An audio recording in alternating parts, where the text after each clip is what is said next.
오늘은 프로그래밍에 대해서 설명을 할까 합니다. 제일 먼저는 우리 학기 시작하고 나서 얼마 안 있다가 이세돌 알파고 대국이 있었죠. 그거에 대해서 잠깐 말씀을 드리고, 그 다음에 프로그램을 배운다는 것, 또 프로그래밍에 의해서 문제를 절차적으로 해결하는 게 어떤 건지, 그 절차라는 게 뭔지에 대해서 예를 들어서 설명을 해드리려고 합니다. 제일 먼저 이세돌하고 알파고가 경기를 했습니다. 3월 초에 했죠. 우리 첫 수업하고 그 다음 주에 경기를 했습니다. 5번의 경기를 했습니다. 한국에서 경기를 했는데 그 결과는 아마 다들 아시다시피 사람이 졌어요. 4대1로. 이세돌이 세계 최고의 바둑기사인데 세계 최고인지 아직 확인이 안 된 알파고한테 4대1로 졌고요. 사실 많은 저를 포함해서 컴퓨터를 전공한 사람들은 이세돌이 5대0으로 이길 거라고 예측을 했었습니다. 아직 컴퓨터가 잘 안 돼 라고 믿었던 거죠. 그 믿음에는 역사 전통을 자랑하는 거가 있는데요. 체스를 꽤 오래전에 컴퓨터가 이겼습니다. 그리고 또 몇 년 전에 퀴즈 대회에서 컴퓨터가 사람을 이겼어요. 근데 바둑은 그거랑 게임이 안 되는 복잡도를 가집니다. 체스는 칸이 좀 적고 말들이 움직이는 방향이 결정돼 있죠. 그래서 생각할 게 별로 없는데 바둑은 19 곱하기 19 칸에 아무데나 막 둘 수 있잖아요. 그리고 뭘 한 번 두는 거에 따라서 판이 확확 바뀌기 때문에 인공지능이 더 잘할 거다라는 예측을 하기가 쉽지가 않았습니다. 그래서 당연히 이세돌이 이길 거라고 생각했었는데 5대0으로 그것도. 근데 4대1로 졌죠. 이세돌이 한 번밖에 못 이겼고요. 나중에 보니까 한 번 이긴 것도 대단한 거라는 생각이 들기도 하지만 한 번 이겼습니다. 알파고가 그 다음에 뭐 할 거냐라는 질문이 있었는데 스타크래프트를 한다고 그랬죠. 게임을 한다고 그랬습니다. 게임은 바둑보다 쉬울 것 같다라는 얘기를 하는 사람도 있고 어려울 것 같다고 얘기하는 사람도 있는데 게임에는 이제 손 동작이 되게 중요하잖아요. 그 손 동작을 빨리 하는 거는 인공지능이 컴퓨터가 무지하게 잘할 것 같죠. 근데 작전을 세우는 거는 사실 인공지능보다 사람이 더 잘할 가능성이 매우 높습니다. 그래서 어떻게 될지 모르겠지만 아마 전반적인 분위기는 만약에 스타크래프트를 알파고랑 또 우리나라에 훌륭한 챔피언들이 많이 있잖아요. 이런 사람들이랑 하면은 역시 또 게임이 안 되게 사람이 이길 것 같다라는 예측을 많이 하고 있습니다. 알파고하고 이세돌 경기가 있을 때쯤에 민간인의 반응, 컴퓨터를 1도 모르는 거의 민간인의 반응을 먼저 보겠습니다. 그 민간인이 우리 와이프예요. 경기 시작 전에 저한테 이런 얘기를 했습니다. 당연히 컴퓨터가 이기는 거 아니냐. 왜냐면은 보통 사람들은 컴퓨터의 완성된 버전을 항상 봐요. 예전에는 할 수 없었던 거를 컴퓨터로 하잖아요. 게임도 하고 컴퓨터로 영화도 보고, 이제는 극장에 가야 됐던 거를 이제 영화도 보고, 또 컴퓨터로 온갖 계산도 하고 상당히 많은 게 가능해졌습니다. 그리고 체스는 이겼다는 소문도 있고 뭐 퀴즈 대회 나와서 뭐 어때는 얘기도 있고 해가지고 당연히 컴퓨터가 이긴다고 생각을 했었고요. 여기에 대한 제 대답은 이런 거죠. 아까 드린 말씀. 아직 컴퓨터가 그 정도는 아니야. 바둑은 체스랑 완전히 다른 게임이다. 복잡도가 장난이 아니다. 그리고 제가 학기 처음에 말씀드린 것처럼 세상에 있는 모든 질량을 계산 능력으로 다 바꿔도 바둑 한 판 둘 수가 없다. 그 교과서에 나와 있다. 심지어 블라블라 했죠. 알파고가 첫 번째 게임을 이겼습니다. 개망신. 컴퓨터 하는 사람이 그것도 몰라. 첫 번째 반응이 이거였어요. 우리 와이프. 할 말이 없잖아요. 쟤는 우리가 아는 그런 컴퓨터가 아니야. 알파고는요, 무려 CPU가 1920개, GPU가 280개로 돌아가는 컴퓨터입니다. 영화가 아니라 뉴스에 보는 그 데이터 센터 있잖아요. 이게 복도가 쭉 있고 양쪽에 컴퓨터가 쭉 쌓여있는 그런 거예요. CPU가 1920개이고 GPU는 뭐냐면은 우리가 게임을 할 때 그래픽 카드라는 걸 쓰죠.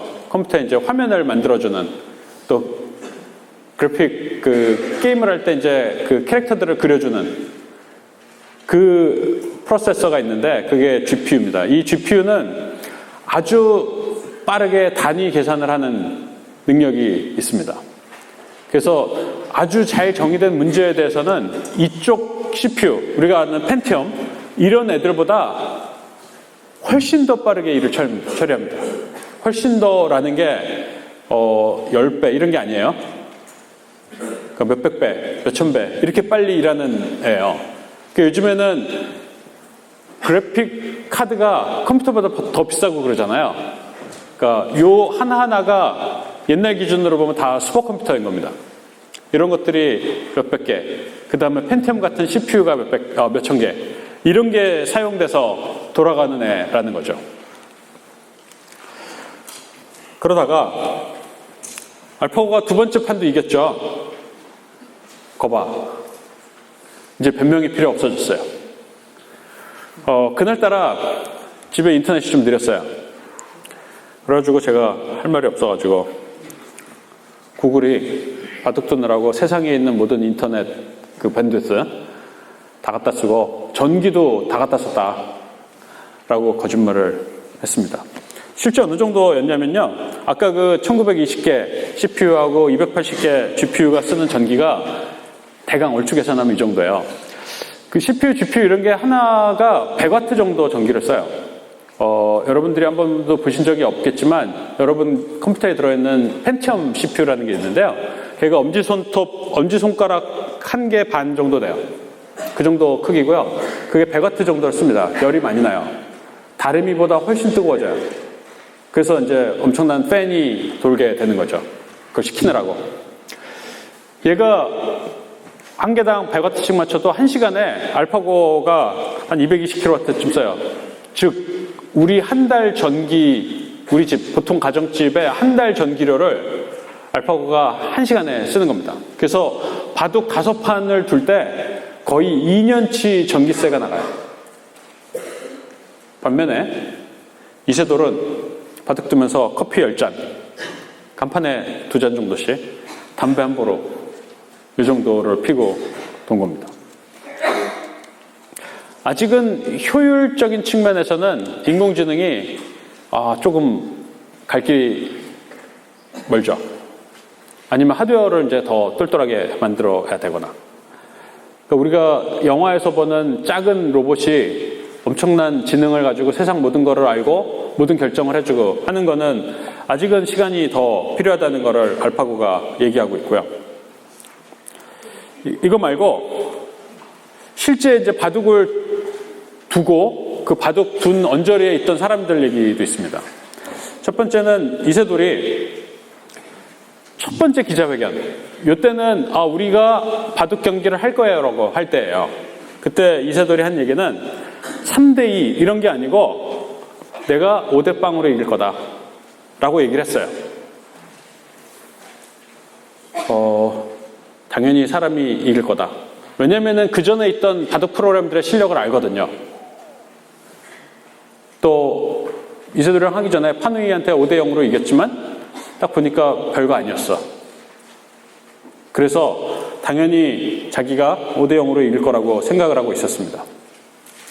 그런데 실제 바둑 경기가 있었던 전날 알파고 만든 팀하고 이세돌 모여갖고 이제 기자회견을 했는데요. 그때 이제 알파고가 어떻게 돌아갔는지에 대한 설명이, 기술적인 설명이 있었습니다. CPU가 몇 개가 있고 뭐 그런 거 있잖아요. 그리고 알파고가 어떻게 바둑을 공부해 왔는지. 알파고는 사실 사람이 아니기 때문에 의인화를 하면 안 되는데 그것이 어떻게 바둑을 배워왔는지에 대해서 설명이 있었습니다. 그러고 나서 이세돌이 조금 긴장했죠. 잘하면 질 수도 있겠구나. 한 판 정도는. 이런 생각을 했었습니다. 실제 경기를 딱 하고 났더니 첫 판을 졌잖아요. 이세돌이. 허사비스 딥마인드 CEO. 이 사람이 누구냐면은 알파고를 만든 회사의 사장이에요. 알파고는 구글이 만든 것 같지만 구글은 저 딥마인드라는 회사를 샀을 뿐이죠. 구글도 훌륭한 회사지만. 허사비스는 체스 챔피언이에요. 그리고 소위 말하는 천재소년으로 분류되는 사람입니다. 민간인이 절대 아니에요. 이 아저씨는 자기가 딥마인드라는 회사를 만들고 바둑을 두는 이제 알파고 프로그램을 만들어낸 거죠. 만들어내고 여러 가지 연습을 거쳐갖고 이세돌을 상대로 결국 정해가지고 이날 오게 된 거죠. 딥마인드는 구글이 몇천억에 산 회사예요. 푼돈 좀 들여서. 첫 번째 판을 이기고 허사비스가 우리는 달에 착륙했다 이런 얘기를 했습니다. 여태까지 인공지능으로는 가능하지 않을 것 같은 일을 해낸 거죠. 달에 사람이 가는 거. 이게 이제 다 꿈속에만 있었던 얘기인데 딱 갔던 것처럼 바둑을 교과서에서는 잘 안 된다고 했던 그 바둑을 세계 최고의 기사랑 도서 인공지능이 이긴 첫 번째 날이죠. 그래서 이런 얘기를 했고요. 첫 번째 판을 진 이세돌. 이세돌은 진다고 생각 안 했는데 자기도 놀랬다. 생각보다 잘 두더라. 그죠? 그리고 나서 명언을 남겼죠. 이세돌이 진 거다 이거는. 이세돌이 패한 거지 인간이 패한 건 아니다. 라는 훌륭한 얘기를 했습니다. 이세돌이 훌륭한 이유는 이런 말을 할 줄 안다는 거죠. 우리가 바둑을 뒀는데 졌어. 그러면은 여러분들이 했으면 그랬죠. 인공지능 개쩔어요. 뭐 이런 단어를 썼겠죠. 두 번째 판 중간에 송태곤 구단 있습니다. 이 사람도 프로기사 구단이에요. 구단이면은 구단이 제일 높은 단계거든요. 이분이 한 얘기가 그거예요. 이세돌 구단의 패착을 찾지 못했어요. 이세돌은 인간이 판을 봤을 때, 프로기사들이 쫙 봤을 때 가장 훌륭한 바둑을 두고 있었다는 거예요. 인간 눈으로 볼 때는 알파고는 실수를 하고 있었어요. 그러니까 두면 안 되는 수를 계속은 아니고 몇 번 뒀었던 거예요. 그 바둑을 보신 분은 아시겠지만, 생중계를 보신 분은 아시겠지만, 프로기사들이 해설할 때 이런 얘기를 상당히 자주 했습니다. 저 수는 보통 프로기사들은 안 두는 수입니다. 저 수를 두면은 선생님한테 혼나요. 왜냐면 그런 수는 별로 안 쳐주는 수, 잘못된 수라고 배웠기 때문에. 그런 얘기를 되게 많이 했는데 나중에 보니까 그런 수들이 꽤 의미가 있었거나 의도가 있었거나 하는 거였다는 거가 알려졌죠. 사실 이런 해설을 하면서 또 바둑이 끝나고 나서 인간의 눈으로 볼 때는 상당히 감정이 섞인 우리의 역사적인 그 바둑 배우는 방법 있잖아요. 옛날 기보를 보고 또 스승님이 가르쳐준 대로 이런 방법이 틀렸을 수도 있겠구나라는 생각을 이제 하게 된 거죠. 알파고랑 이세돌이랑 바둑 경기가 끝나고 최근에 이세돌이 진짜 바둑 경기, 사람이랑 하는 바둑 경기를 했는데 예전에는 안 뒀던 새로운 수들을 많이 뒀대요. 이세돌도 알파고한테 배운 거죠. 이걸 어떻게 이해해야 되나 뭐 그런 겁니다. 이세돌이 네 번째 판을 이겼습니다. 네 번째 판을 이기고 나서 여태까지 자기가 이긴 것 중에 가장 기쁘다라는 얘기를 했습니다. 그리고 자기가 여태까지 수많은 판을 이겨왔는데 사람들이 이렇게 축하해 준 적이 없었다.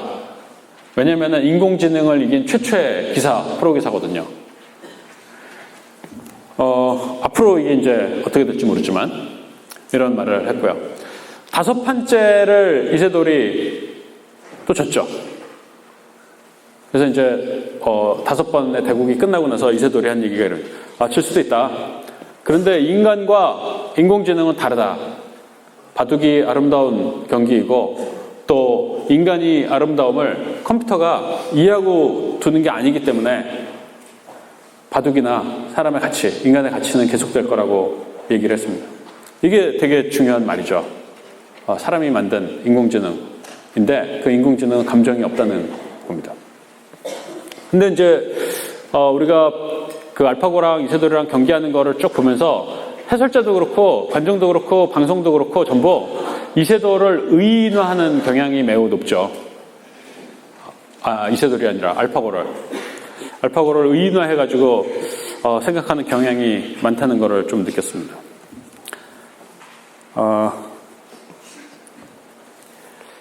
또 다른 관점도 있는데요.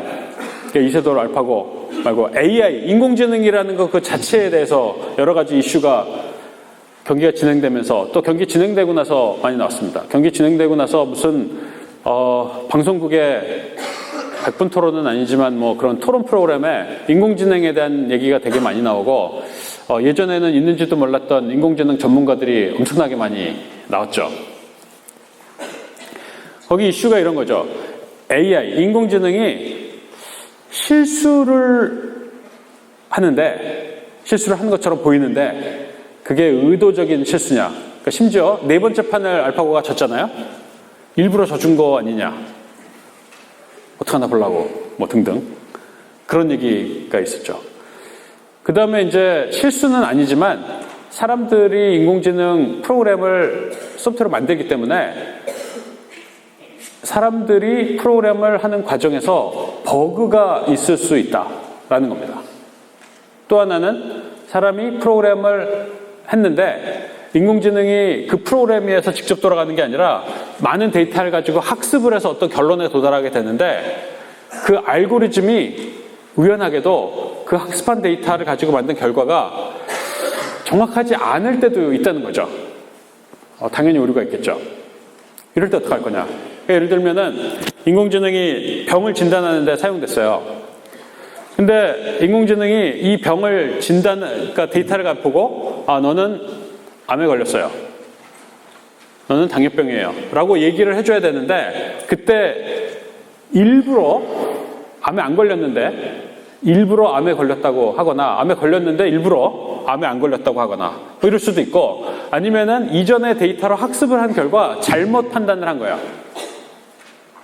암에 안 걸렸는데 걸렸다고 똑같이 암에 안 걸렸는데 걸렸다고 하거나 아니면 걸렸는데 안 걸렸다고 판단을 하거나 할 수도 있고 아니면은 모든 데이터도 제대로 돼 있고 학습 알고리즘도 제대로 돼 있는데 프로그래머가 버그를 다 수정을 못한 거예요. 그래서 AI 프로그램이 버그 때문에 프로그래머의 실수 때문에 잘못된 판단을 할 수도 있다는 거죠. 그런 이슈가 그건 되게 중요한 이슈죠. 그런 이슈가 있고요. 두 번째가 사실 컴퓨터를 전공한 사람들이 예측도 하지만 놀랐던 건데요. 알파고는 바둑 두는 중간에 계속 구글에 자기가 이길 거냐 질 거냐를 확률을 보고를 했다는 거 아니에요? 첫 판 중간에 이거는 이긴 게임이야 라고 보고를 했다는 거예요. 구글한테. 구글은 알고 있었다는 거죠. 보나마나 이길 거다. 왜냐면은 엄청나게 정제된 계산 결과니까. 그리고 한 수 둘 때마다 그 자기가 이길 확률을 쭉쭉 계산해가고 이길 확률이 꽤 높을 때는 나중에 뒤에 판이 복잡해지는 거를 방지하기 위해서 조금 손해를 보더라도 판을 심플하게 계속 바꿔가는 거예요. 나중에 초읽기에 몰리면 자기 계산 시간이 문제가 되잖아요. 그러니까 나중에 초읽기에 몰려서 일이 복잡해지는 걸 막기 위해서 판을 한 수, 두 수 정도는 손해를 봐도 결국 내가 이길 거를 알고 있으니까 그거를 빨리빨리 막아가는 이런 것도 했습니다. 이런 게 되게 인공지능의 가능성이기도 하고 저런 게 되는구나 라는 거에 대해서 느끼는 겁니다. 그리고 나서 우리가 많은 얘기를 했던 인공지능의 윤리에 관한 부분이 나왔죠. 얘네들이 이제 뭔가 의식적으로 뭔가를 하게 될 때 또는 프로그래머가 인공지능한테 어떤 판단을 내리는 프로그램을 짜게 되는데 그때 알고리즘을 어떻게 넣느냐 이런 여러 가지 윤리적인 문제, 여기 앞에 있는 실수랑은 약간 다른 결의 윤리적인 문제에 대한 이슈가 많이 나왔었습니다. 사실 뭐 정답이 없죠. 컴퓨터가 빨라지고 알고리즘이 더 발전하고 또 어플리케이션이 많아지면은 이런 문제들이 항상 따라 나오고 법적으로, 사회적으로 여러 가지 해결책을 결국 만들어내야 될 가능성이 높습니다. 그 다음에 또 하나는 인공지능이라는 이제 실체가 생기잖아요. 인간은 뭐냐라는 관점입니다.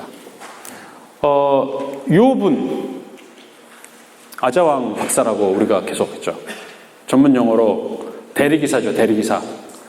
알파고가 바둑을 두면은 그거를 자기가 대신 바둑알을 놔주는 거야. 컴퓨터가 할 수도, 로봇이 할 수도 있었겠지만, 사람이 이제 대신 놓는, 방식으로 경기가 진행됐고요. 그래서 인공지능과 사람과의 관계에서 내가 인공지능의 명령을 받을 것인가, 아정 박사처럼, 또는 내가 명령을 내릴 것인가 하는 선택의 기로에 이제 있다는 겁니다. 그 명령을 받는다는 입장으로 딱 가면은 이제 조금 복잡해지죠. 위에 윤리 문제랑 섞여가지고 AI는 과연 우리의 아군인가 적군인가 라는 이슈가 이제 결국 생길지도 모르겠다는 걱정을 하기 시작한 거죠. 예전에는 그냥 막연히 소설이나 영화나 이런 거였었는데 알파고가 바둑을 이기는 걸 보고 사람들이 이제 이 부분에 대해서 이전보다는 조금 더 심각하게 고민을 해야 되지 않을까라는 생각을 했고요. 또 하나는 AI에 대응하는 이제 자세가 뭐냐, 이거에 우리 이제 첫 번째 시간에 그런 얘기 했었잖아요. 컴퓨터가 또 소프트웨어가 발전하면은 없어질 직업 중에 하나로 교수도 있었고, 뭐 기자도 있었고, 변호사, 뭐 이런 얘기를 했었는데, 컴퓨터나 로봇이나 이런 애들이 대치할 직업군들 중에 첫 번째 생각나는 거는 비교적 임금이 싼 직업들이에요. 단순 업무들. 그래서 사회적으로 컴퓨터가 직업군을 대체해 나갈 때 제일 중요한 거는 최저 생계비 보장이다. 그러니까 사회 시스템이 이런 부분에 대해서 대응을 해줘야 된다. 그러니까 기술이 발전하는데 그 기술에 맞는 사회 시스템을 갖춰야 되는데 그 시스템 중에 가장 중요한 게 복지 부분이다라는 얘기도 꽤 많이 나왔었습니다. 이게 이제 이세돌하고 알파고 경기가 있었던 때 언저리에 된 거고, 그 다음에는 우리나라는 그런 거 많이 하잖아요. 갑자기 뭔가 이슈가 나면은 정부에서 이거에 대해서 몇 조 원을 투자하고, 그런 일들이 벌어지고 있습니다. 잘 될 수도 있고, 아닐 수도 있고, 또 그런 얘기도, 사실 이제 알파고 전부터 그런 얘기가 있었지만, 인공지능을 만들어서 우리나라에서도 장학 퀴즈나 일대백이나 골든벨이나 뭐 이런 그거를 우선 해보자. 그런 국제적인 목표도 좀 있긴 합니다. 알파고 얘기는 거기까지고요. 프로그래밍에 의해서 문제를 해결한다는 것에 대해서 설명을 조금 해드릴게요. 과연 문제가 뭐냐? 이게 중요하잖아요. 자동차를 만든 또 컴퓨터를 가지고 문제를 해결하는 이 두 가지를 비교를 해드리겠습니다. 먼저 자동차를 보죠. 자동차는 자동이잖아요. 자동. 근데 사람이 시키는 대로 하는 거죠. 무인 자동차도 자동으로 움직이는 것 같지만 사람이 포인트를 찍어줘야지 가는 거죠. 자동차는 시키는 대로 가요. 자동차 자체는 그냥 하드웨어 덩어리, 껍데기일 뿐이고요. 운전자가, 운전하는 사람이 원하는 곳으로 갑니다. 우리가 자동이지만 모든 것이 자동으로 되지는 않고요. 원래 그랬고요. 지금도 그렇고요. 밟아야지 엔진이 돌고 핸들을 돌려야 방향도 바뀌게 됩니다. 그리고 자동차를 누군가 만들었죠. 저절로 생긴 게 아닙니다. 누군가 만들었다는 게 되게 중요하죠. 정말 처음부터 자동으로 된 거는 아무것도 없어요. 누군가 설계를 하고 또 누군가가 에브리 디테일을 정한 겁니다. 컴퓨터도 마찬가지예요. 우리가 컴퓨터를 딱 켜면은 뭔가 이렇게 쫙 나오고 내가 원하는 게 쫙쫙 나와서 자동으로 되는 것 같지만 다 시키는 것만 하는 거죠. 그러니까 컴퓨터 자체는 껍데기, 하드웨어 덩어리예요. 소프트웨어를 빼고 나면은, 프로그램을 빼고 나면 아무것도 없어요. 그 프로그램은 사람이 만들었겠죠. 컴퓨터는 프로그래머가 시킨 일만 해요. 프로그래머가 시킨 일이 어느 거냐면은 사용자한테 이런 입력을 받아. 그 입력이 뭐면 뭘 하고. 이런 식으로 이제 돌아가는 거예요. 컴퓨터라고 얘기를 하지만 모든 걸 알아서 하지는 않아요. 당연히. 소프트웨어를 누군가 만들어 놓고 사용자가 정한 기능, 사용자가 지정한 기능을 수행을 합니다. 누군가가 만든 거죠. 정말 처음부터 자동으로 된 게 없습니다. 자동차처럼. 누군가가 컴퓨터 하드웨어를 설계하고 누군가 컴퓨터 소프트웨어를 설계하고 또 누군가 그 소프트웨어 하드웨어의 에브리 디테일을 다 정한 겁니다. 저절로 되는 게 없다는 게 되게 중요한 거예요.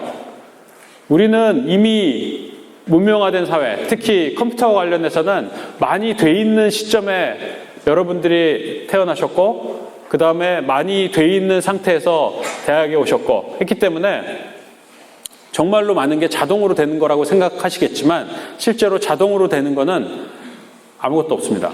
누군가가 다 만들고 누군가가 그 자동으로 되는 것처럼 보이는 에브리 디테일을 다 관여해서 정한 겁니다.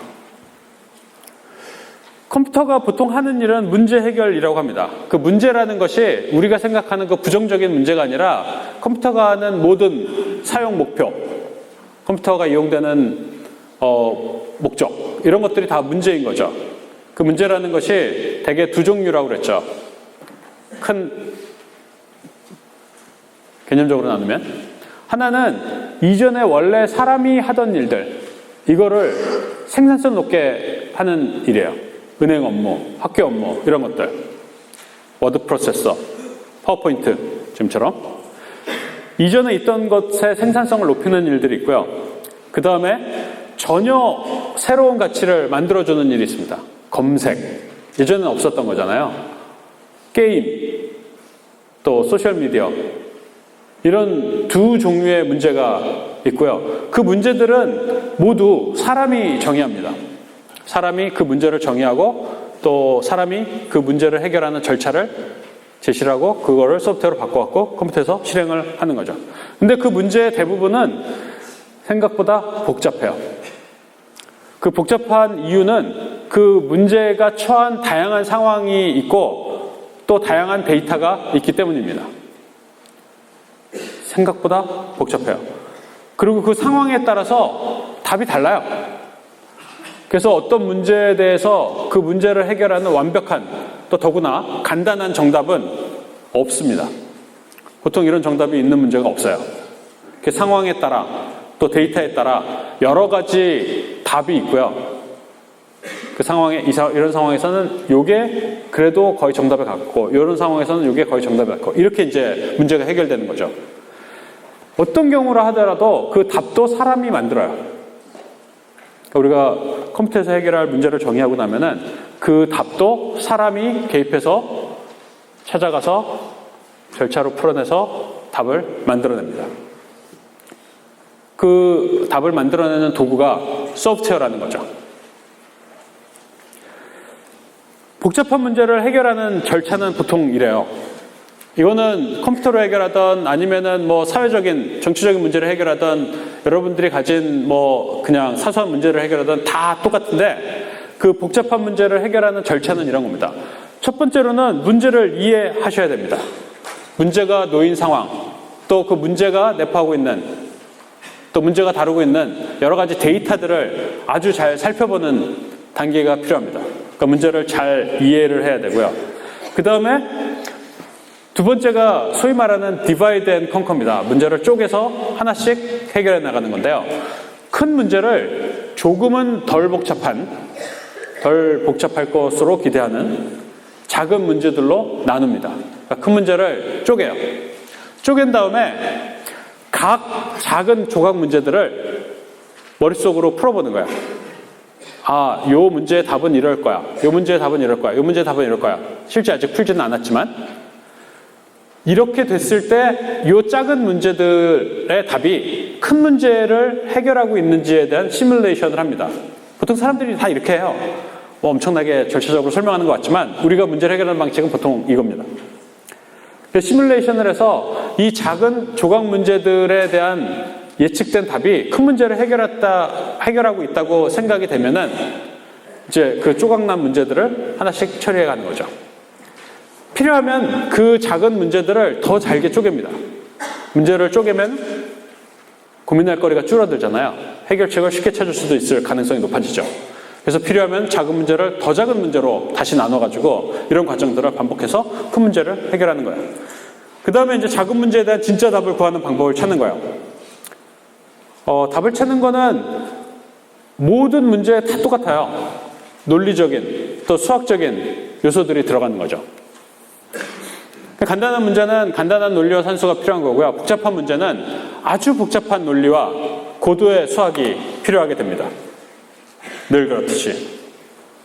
이렇게 해서 작은 문제들을 풀어낸 다음에 아까 시뮬레이션을 한 결과 큰 문제로 이제 올라가는 거죠. 작은 문제들을 다 풀고 얘네들을 조합해서 큰 문제를 푸는 거죠. 대개 이제 이런 문제를 푸는 과정에 부산물이 생기죠. 이 작은 문제를 풀어봤더니 이 작은 비슷한 이런 문제도 풀리겠네 해갖고 이제 부산물도 생기게 됩니다.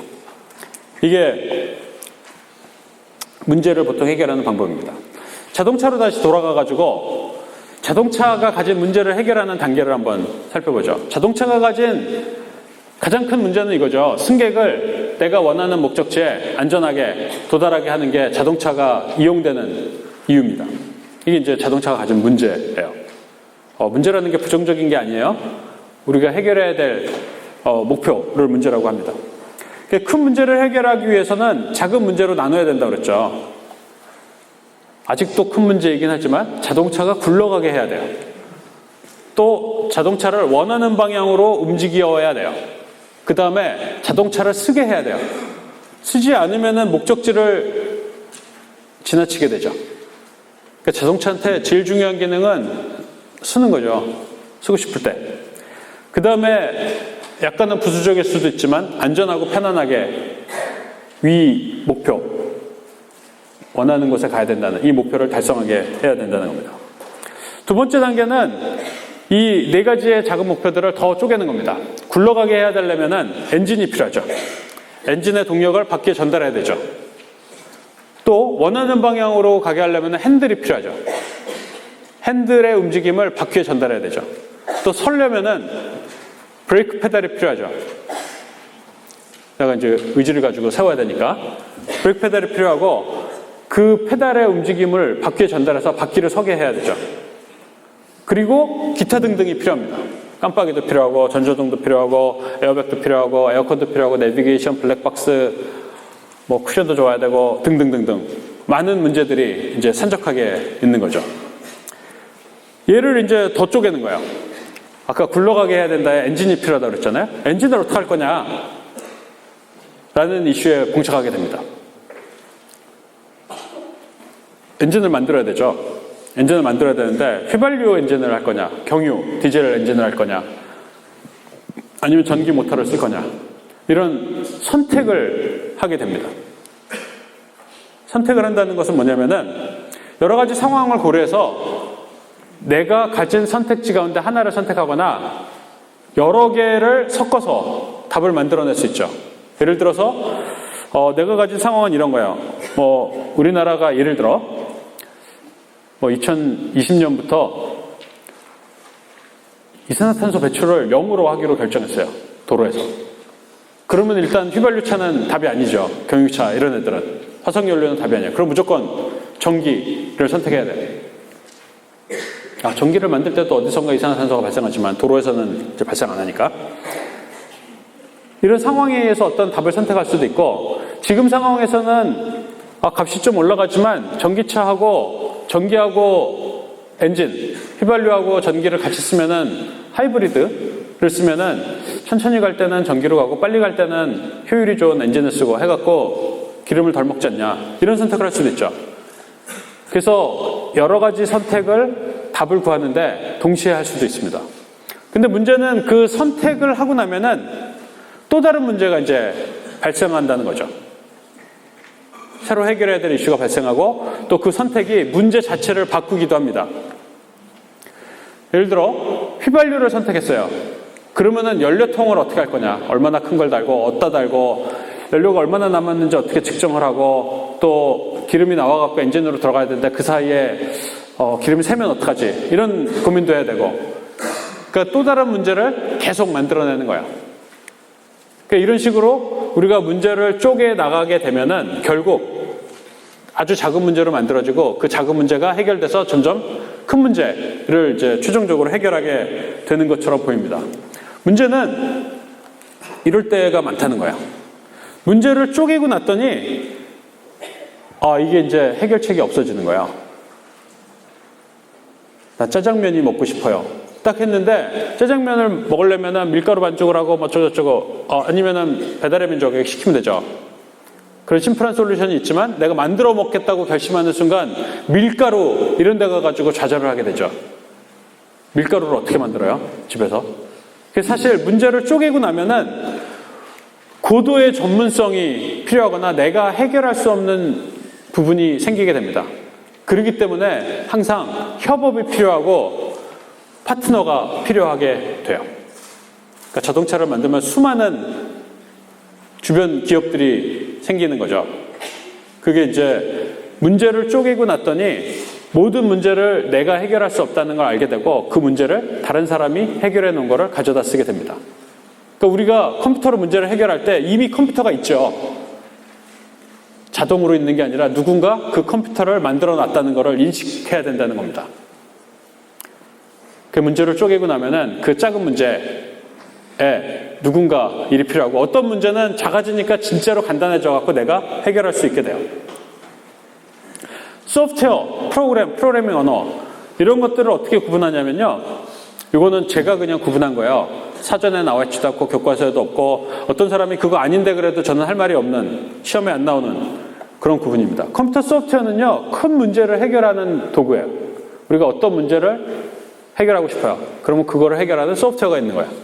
그 소프트웨어는 여러 개의 컴퓨터 프로그램으로 만들어져요. 그러니까 프로그램이 한 조각이 아니고 한 소프트웨어에는 여러 프로그램이 포함된다는 겁니다. 각 프로그램은 프로그래밍 언어라는 걸로 만들어 놓은 거예요. 그래서 비교적 작은 문제, 그 작다는 게 워낙 상대적이기 때문에 작은 문제를 해결하는 단위를 프로그램이라고 하고요. 그 프로그램이 모여서 큰 문제를 해결하는 소프트웨어가 됩니다. 프로그래밍 언어는 뭐냐면은 그 작은 문제를 해결하는 프로그램을 작성하기 위한 도구입니다. 프로그램을 작성한다는 것은 내가 문제를 해결하는 논리적, 절차적인 내용들을 컴퓨터가 알 수 있는 형태로 표현하는 겁니다. 컴퓨터가 실행할 수 있게 내 문제 해결 방식, 내가 다루는 데이터를 표현해 주는 것을 프로그래밍 언어라고 합니다. 다행히도 알파고 때문에 얼마나 다행인지에 대한 확신이 약간 부족해졌지만 이 문제를 해결하는 방법, 그러니까 논리와 수학, 또 절차 이런 것들을 아직은 사람만 할 수 있습니다.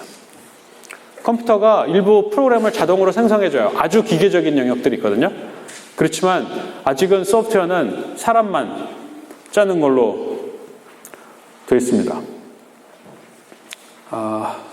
많은 사람이 꽤 오래 갈 거라고 얘기하고 있습니다. 지난번에 우리 그런 얘기 했잖아요. 교수는 없어질 직업이라고. 저는 교수를 그만두게 되면 교수가 없어지는 직업이면 프로그래머를 할 수가 있습니다. 보험이죠. 우리가 프로그램을 배운다는 거, 이게 뭘 하자는 거냐면은 코딩으로, 그러니까 프로그래밍으로 문제를 정의하고요. 그 문제 해결 방안을 표현하는 거를 하고 싶은 겁니다. 프로그램을 한다는 것은 문제를 표현하고 문제를 소프트웨어, 코딩으로 해결한다는 것을 의미해요. 그 문제 그 자체 또는 문제와 연관된 데이터를 우리가 표현하는 것을 자료구조라고 합니다. 데이터 스트럭처, 자료구조라고 하고요. 그 문제를 해결하는 논리적인 절차를 알고리즘이라고 해요. 이 단어는 들어보셨죠? 알고리즘, 논리적인 절차. 자료구조하고 알고리즘을 배우는 거를 보통 이제 소프트웨어 개발자가 하는 일이라고 하고요. 그거를 표현하는 거를 프로그래밍이라고 합니다. 중요한 거는 이 알고리즘이 아니고요. 사실은 데이터예요, 데이터. 데이터가 훨씬 더 중요해요. 문제 그 자체가 데이터예요. 문제의 핵심. 세상의 모든 거는 데이터라고 생각하시면 되고요.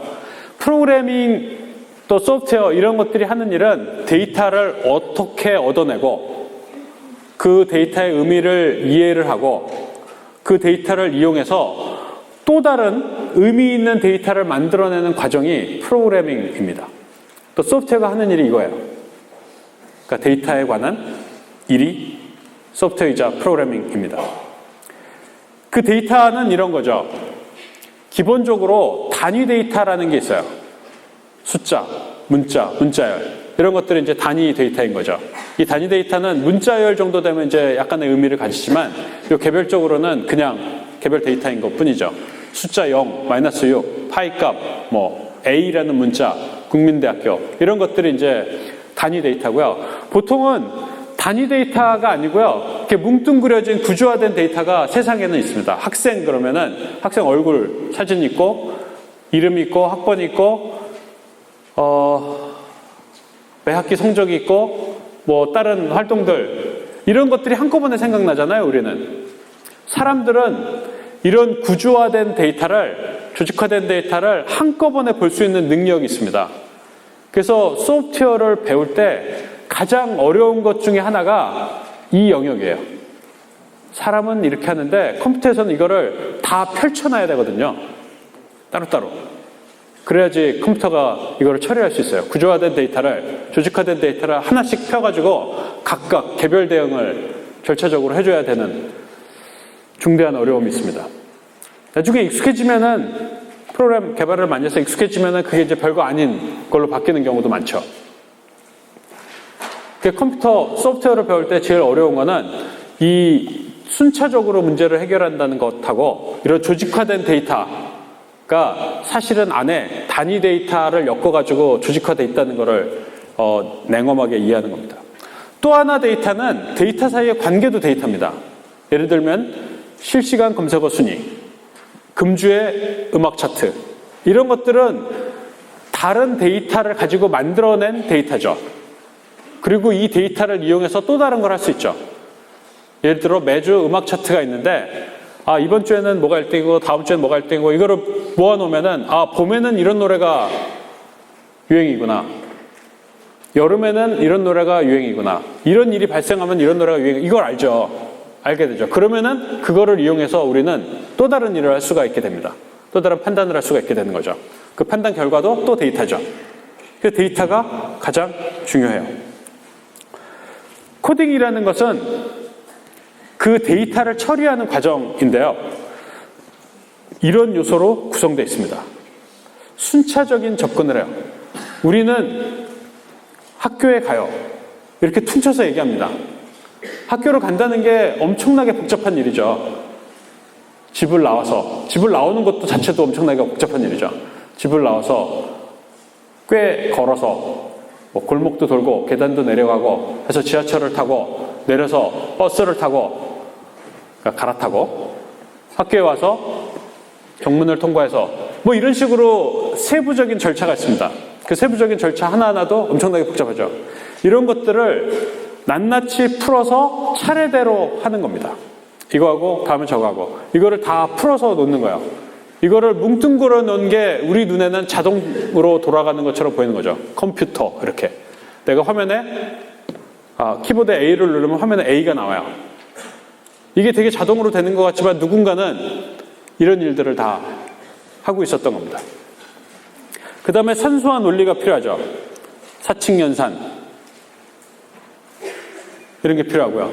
그 다음에 논리적인 연산도 필요합니다. 참, 거짓, 뭐 그리고 뭐 또는 뭐 이런 논리 연산도 필요하고요. 그리고 조건과 조건에 따른 분기도 필요해요.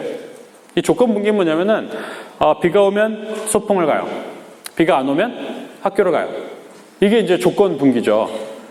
뭐가 참일 때는 이거라고 거짓일 땐 이거라고 하는 과정이 있게 됩니다. 조건 분기 있고요. 그 다음에 컴퓨터가 제일 잘한다고 알려진 반복이 있습니다. 같은 일을 계속하는 거예요. 우리말로 하면은 매일 학교에 가요. 학기가 끝날 때까지. 주말은 빼고. 주말은 빼고는 조건에 해당되는 거죠. 그러니까 이런 식으로 순차적인 접근, 또 산수 논리, 조건 분기, 반복 이런 요소들이 합쳐갖고 코딩이 되는 겁니다. 프로그램은 이런 요소를 포함하고 있게 되고요. 우리가 쓰는 자연 언어, 우리가 쓰는 말 있잖아요. 한국말 이런 거, 영어, 독어 이런 말들이 되게 많잖아요. 언어가 많은 것처럼 컴퓨터에도 프로그래밍 언어가 상당히 많습니다. C, 자바, PHP, 옛날에는 쓰던 알골, PL1 이런 언어들도 있고, 어셈블리 언어도 있고요.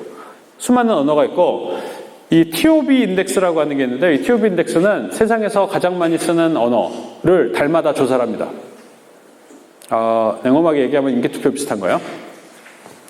자바 1등, C 언저리 언어들 2, 3, 4등, 다음 학기에 배울 파이썬 5등, 또 이런 언어들이 있습니다. 그러니까 여러 가지 프로그래밍 언어가 세상에는 있어요. 언어가 왜 여러 가지가 있냐면은 내가 해결하고자 하는 문제에 가장 쉽게 접근할 수 있는 방법이 다르기 때문에 그 방법을 가장 잘 표현할 수 있는 언어를 사람들은 선택하게 돼요. 그리고 전문 개발자들은 여러 가지 언어를 보통 다 쓸 줄 알아요. 한 언어를 배우면 다른 언어가 그렇게 어렵지 않거든요. 우리가 언어를 배울 때 제일 먼저 하는 일이 헬로 월드라는 겁니다. 이게 보통 이거를 해요, 사람들이. 모든 언어를 배우는 첫 번째 페이지에 헬로 월드 프로그램 짜는 게 나와요. 자바라는 언어로 헬로 월드, 여기 헬로 월드를 찍는 거예요, 화면에.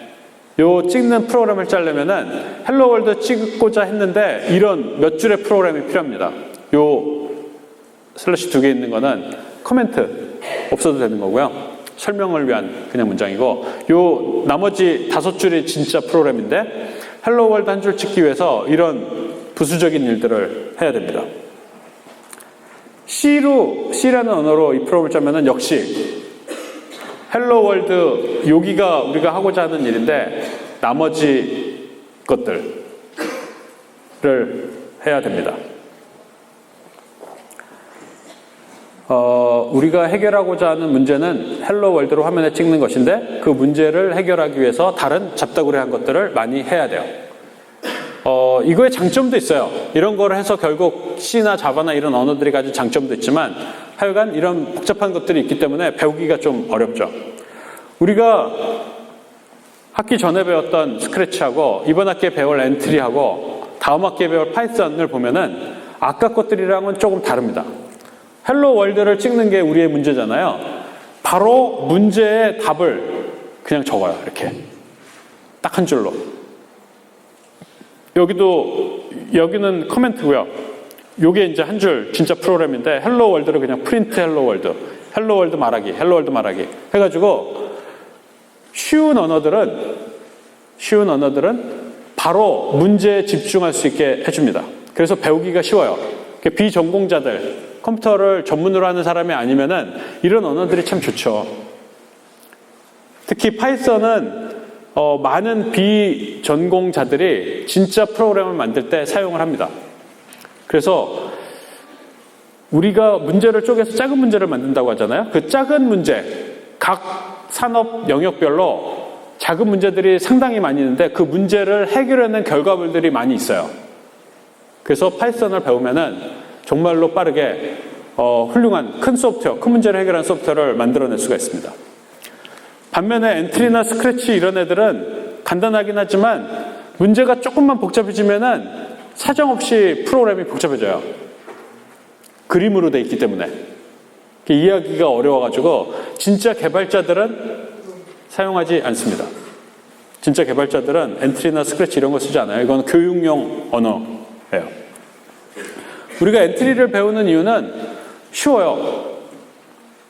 파이썬만 해도 저렇게 간단하지만 조금 복잡해지면 이제 복잡한 이슈들이 약간 개입되는데 엔트리, 스크래치 이런 애들은 해보신 분이 있겠지만 스크래치는 쉽습니다. 그리고 얼마간은 재밌어요. 그리고 무료고요. 대부분 프로그래밍 언어는 무료예요. 오픈소스고요. 오픈소스라는 건 뭐냐면은 엔트리 프로그램을 할 때 사용되는 모든 소프트웨어 도구들이 소스가 공개돼 있어요. 엔트리를 어떻게 만들었나를 모든 사람이 다 볼 수 있다는 거죠. 엔트리로 만들진 않았어요. 다른 언어로 만들었어요. 웹에서도 되고 PC, 맥, 안드로이드, 또 아이폰 이런 여러 가지 장치에서 다 돌고요. 아까 말씀드린 것처럼 문법보다는 문제에 바로 집중할 수 있게 해줘요. 잡다구리한 문법 때문에 고민하지 않아도 내가 해결해야 될 문제에 집중할 수 있게 해줍니다. 그리고 당연히 다른 모든 프로그래밍 언어처럼 절차적인 문제 해결 방법을 제공하고요. 그 다음에 어떤 이벤트에 대해서 반응하는 방식의 문제 해결 방법도 사용할 수 있습니다. 이런 일이 발생하면 이런 일을 해요. 라는 것들을 프로그램 전체적인 구조에서 제공을 해준다는 겁니다. 그래서 이제 우리가 엔트리를 배우게 되는 거고요. 프로그램의 예를 한번 설명을 해드릴게요. 아주 간단한 프로그램의 예인데요. 불을 켜는 거예요. 스위치를 누르면 불이 켜지죠. 이렇게. 이게 이제 우리가 생각하는 겁니다. 이거를 말로 하면은 이렇게 돼요. 스위치를 누를 때 불을 켠다. 이 말이 수동태가 아니라는 게 되게 중요합니다. 자동으로 되지 않아요.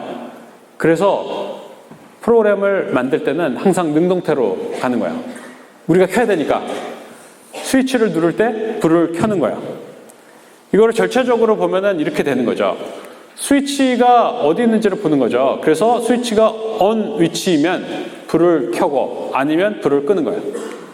이게 이 불을 켜는 동작을 풀어서 설명한 겁니다. 프로그램으로 하면 이렇게 되죠. 만약에 if문이죠. 조건문. 스위치가 on이면 라이트를 on으로 하고 else면 라이트를 off로 하고.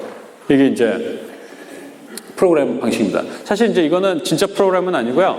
C나 자바나 이런 파이썬도 마찬가지고 대강 이런 느낌의 문장으로 프로그램을 합니다. 거의 비슷해요. 절차라는 거를 더 잘 설명하기 위해서 제가 알파고도 풀 수 없는 문제를 하나 갖고 왔습니다. 여러분들이 흔히 생활에서 보는 문제고요. 알파고도 이 문제는 답이 없어요. 이겁니다. 우리가 살면서 이런 문제에 봉착하게 되죠. 여기 보면은 파란 박스는 남자, 빨간 박스는 여자, 요 동그라미는 선택이에요. 인터넷에도 이 얘기가 많이 나와 있죠. 여자가 화가 났어요. 남자들은 왜 화가 났는지 몰라요. 정말로 몰라요. 용서를 해줘야 되는데 용서가 안 되죠. 그래서 화가 나 있어요. 미안해 그래요. 뭔지 모르지만. 여자들은 바로 반박을 하죠. 뭐가 미안해? 몰라요. 그래갖고 동전을 던져요. 머릿속에서. 진짜 던지면 안 되겠죠. 그래서 알아, 몰라. 둘 중에 하나 대답을 합니다. 이거를 딱 대답하는 순간 2단 옆차기가 들어오죠. 알면서 그래, 모르면서 그래. 이때 이제 다시 선택을 해야 되는 거죠. 미안해를 할 것이냐, 잘못했어를 할 것이냐. 잘못했어 그러면은 뭘 잘못했는데 딱 나오죠. 뭘 잘못했는데 물어보니까 다시 아느냐 모르느냐 문제로 바뀌잖아요. 그래서 다시 여기로 갑니다. 이게 이제 보통 상황에서 발생하는 남자들이 공경에 빠지는 알파고도 풀 수 없는 문제입니다. 이 문제를 풀어헤치면은 절차적으로 이거예요. 이런 거를 우리가 보통 플로우 차트라고 하죠. 아마 여러분 중에 일부는 수학 시간에 고등학교 수학 시간에 배웠을 플로우 차트고요. 얘를 절차적으로 풀어놓으면 이런 거예요. 여자가 화났다는 게 이제 사실이죠. 왜 화났는지 모르지만 남자가 미안해 얘기하고 뭐가 미안해하고 그 다음에 이제 뭐가 미안해 뭐에 대한 답을 해야 되잖아요. 그 답이 알아 몰라 둘 중에 하나라고 하면 알아라고 얘기하면은 여자는 조건이 이제 알아면은 알면서 그래 몰라 그러면은 알지 않는 거니까 else고요. 모르면서 그래 그러고요. 여기 질문이 나왔으니까 다시 남자는 선택을 해야 되죠. 머릿속에서 동전을 던져요. 안면이 나오면 미안해로 다시 가요. 안면이 아니면 잘못했어요. 여기서 이단 옆차기가 들어오죠. 뭘 잘못했는데. 그러면은 다시 알아몰라로 가는 거죠. 그래서 이런 식으로 우리가 절차적으로 펼쳐낼 수 있습니다. 이 절차적으로 펼쳐낸 거는 이제 우리가 단계로 구분할 수도 있죠. 시작 단계가 있고요. 미안해라고 얘기하고 뭔가를 추궁당하는 단계가 있고요. 아무 대답이나 하는 요 선택을 하고 아무 대답이나 하는 거. 그 다음에 다시 일격을 당하고 선택을 하고 잘못했어 하고 또 이유로 추궁당하고 다시 3번으로 여기로 돌아가고 하는 이런 과정이 있습니다. 아까 우리가 설명했던 것처럼 화가 났다, 또 동전의 앞면 뒷면 이런 데이터가 있죠. 그런 데이터를 가지고 컴퓨터가 보통 문제를 해결하는 방식은 이런 요소로 구성되어 있어요. 순차 실행하는 거. 순차 실행이라는 것은 이 위에서 아래대로 이렇게 내려가는 거예요. 차례대로 내려가는 거를 순차 실행이라고 합니다. 문제를 하나씩 낱낱이 풀어내는 거야. 이거 한 다음에 이거 하고 그 다음에 이거 하고 이게 이제 순차 실행이고요. 그 다음에 반복을 합니다. 여기서 위로 가는 거. 요 화살표, 점선 화살표하고 요 화살표하고 여기서 위로 가는 거. 이 두 개가 반복이죠. 아까 그 상태로 돌아가는 거예요. 엔트리에서는 또는 모든 프로그래밍 언어는 이 순차 실행이 기본이고요. 반복을 하는 방법을 제공합니다. 엔트리에서도 10번 반복하기, 지금 이것처럼 계속 반복하기, 또 어떤 조건이 참이 될 때까지 또는 거짓이 될 때까지 반복하기, 이런 여러 가지 반복하는 방법을 프로그래밍 언어들이 다 제공을 합니다. 그리고 또 하나는 이제 조건에 따른 선택이 있는 거죠. 요 동그라미. 여기서 이제 머릿속에서 동전을 던진 다음에 앞면이 나오면 어디로 가고 뒷면이 나오면 어디로 가고 하는 거죠. 되게 이 조건은 두 가지가 있는데요. 하나는 참일 때만 할 일이 있는 거, 참이 아니면 할 일이 없는 거, 그냥 넘어가기만 하면 되는 거. 조건이 true일 때만 뭘 하면 되는 이런 조건이 있고요. 두 개가 완전히 다른 경우도 있죠. 참일 때는 이거라고 아니면 이거라고. 참일 때는 비가 오면 소풍을 가고 아니면 학교로 가고, 이런 게 이제 두 가지 갈림길이 있는 거죠. 분기를 하게 됩니다. 그래서 보통 프로그램은 데이터를 다루는 과정인데 그 데이터를 다룰 때 절차적으로 문제 해결하는 그 절차적인 요소에는 이런 게 있다는 겁니다. 순차적인 요소가 있고 반복하는 요소가 있고 조건에 따른 분기, 다른 일을 하게 되는 이런 요소가 있다는 거예요. 이거를 프로그램으로 짰습니다. 엔트리 프로그램을 짰고요.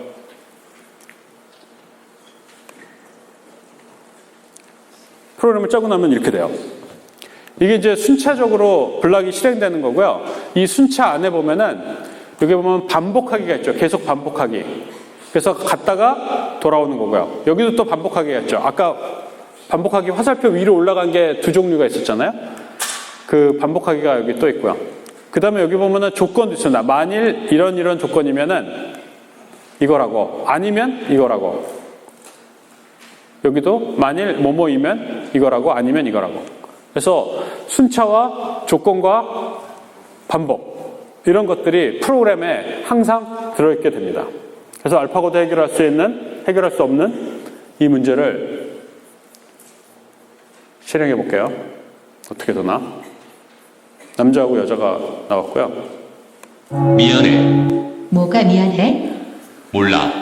모르면서 그래? 미안해. 뭐가 미안해? 몰라. 모르면서 그래? 잘못했어. 뭘 잘못했는데? 몰라. 모르면서 그래? 미안해. 뭐가 미안해? 알아. 알면서 그래? 미안해. 뭐가 미안해? 몰라. 모르면서 그래? 잘못했어. 뭘 잘못했는데? 몰라. 모르면서 그래? 잘못했어. 뭘 잘못했는데? 몰라. 모르면서 그래? 잘못했어. 뭘 잘못했는데? 몰라. 모르면서 그래? 이 프로그램은 끝나지 않죠. 아까 그 반복문에서 계속 반복을 하기 때문에 끝나지 않고요. 지금 요 선택지에서 동전 던지기를 한다고 그랬잖아요. 그래서 임의의 숫자를 0 아니면 1을 만들어낸 다음에 0이면 뭐 알아, 1이면 몰라 이쪽으로 가고, 여기서도 0이면 미안해, 아니면 잘못했어 하기 때문에 두 번 같은 게 나올 수도 있고 임의의 숫자가 나오니까요. 그런 식으로 돌아갑니다. 이게 우리가 문제에 대해서 절차적으로 접근하는 방식입니다. 오늘 한 내용들을 다시 요약을 하면은, 처음에 이세돌하고 알파고 얘기를 했었습니다. 인공지능이 예전보다는 훨씬 현실적인 느낌으로 우리 근처에 왔다는 것을 얘기를 했고요. 두 번째는 프로그램을 배운다는 것에 대해서 설명을 했어요. 자동차와 컴퓨터, 제일 중요한 게 뭐냐면은 자동으로 되지 않는다는 거예요. 누군가가 뭔가를 만들어야 되는데 그 만드는 게 every 디테일을 다 만들어야 된다는 거예요. 사람이 해야 되는 거라는 거고요. 절차적인 문제 해결이라는 게 뭔지에 대해서 얘기를 했습니다. 사실 절차도 중요하지만 훨씬 더 중요한 건 데이터라는 거고요. 데이터가 이렇게 표현되고, 우리가 데이터를 사람이 생각하는 거랑 컴퓨터 생각하는 거랑 조금 다르다는 얘기를 했었죠. 그리고 프로그래밍 언어라는 게 뭔지에 대해서 간략하게 설명을 했고요. 조건과 절차, 순차적이든 반복이든 어떤 조건이든 그 조건과 절차에 대한 설명을 잠깐 했고요. 우리 예로 이런 프로그램을 보여드렸습니다. 수업은 여기까지고요.